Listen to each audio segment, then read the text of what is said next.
بسم الله الرحمن الرحيم تبارك الذي بيده الملك وهو على كل شيء قدير الذي خلق الموت والحياة ليبلوكم أيكم أحسن عملا وهو العزيز الغفور الذي خلق 7 سماوات طباقا ما ترى في خلق الرحمن من تفاوت فارجع البصر هل ترى من فطور ثم ارجع البصر كرتين ينقلب إليك البصر خاسئا وهو حسير ولقد زينا السماء الدنيا بمصابيح وجعلناها رجوما للشياطين وأعتدنا لهم عذاب السعير وللذين كفروا بربهم عذاب جهنم وبئس المصير إذا ألقوا فيها سمعوا لها شهيقا وهي تفور تكاد تميز من الغيظ كلما ألقي فيها فوج سألهم خزنتها ألم يأتكم نذير قالوا بلى قد جاءنا نذير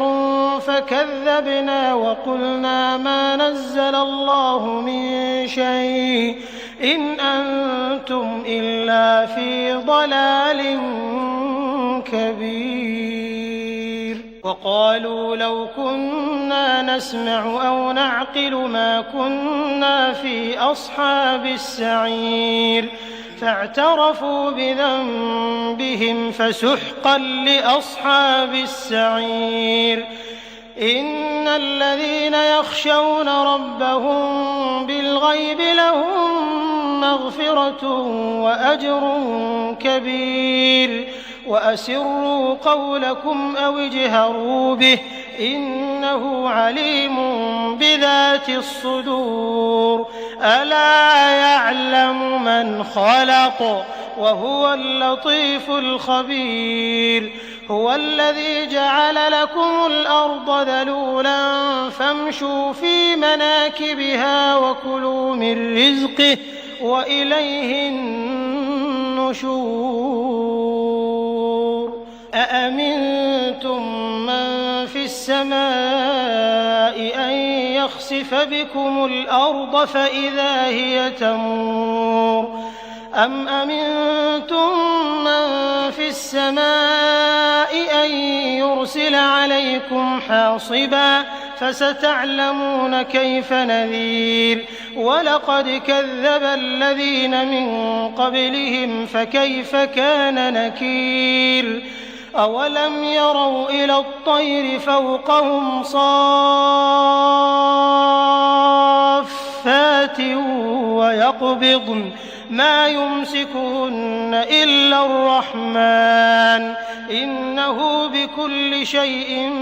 بصير أمن هذا الذي هو جند لكم ينصركم من دون الرحمن إن الكافرون إلا في غرور أمن هذا الذي يرزقكم إن أمسك رزقه بل لجوا في عتو ونفور أفمن يمشي مكبا على وجهه أهدى أمن يمشي سويا على صراط مستقيم قل هو الذي أنشأكم وجعل لكم السمع والأبصار والأفئدة قليلا ما تشكرون قل هو الذي ذرأكم في الأرض وإليه تحشرون ويقولون متى هذا الوعد إن كنتم صادقين قل إنما العلم عند الله وإنما أنا نذير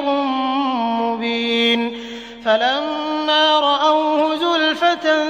سيئت وجوه الذين كفروا وقيل هذا الذي كنتم به تدعون قل أرأيتم إن أهلكني الله ومن معي أو رحمنا فمن يجير الكافرين من عذاب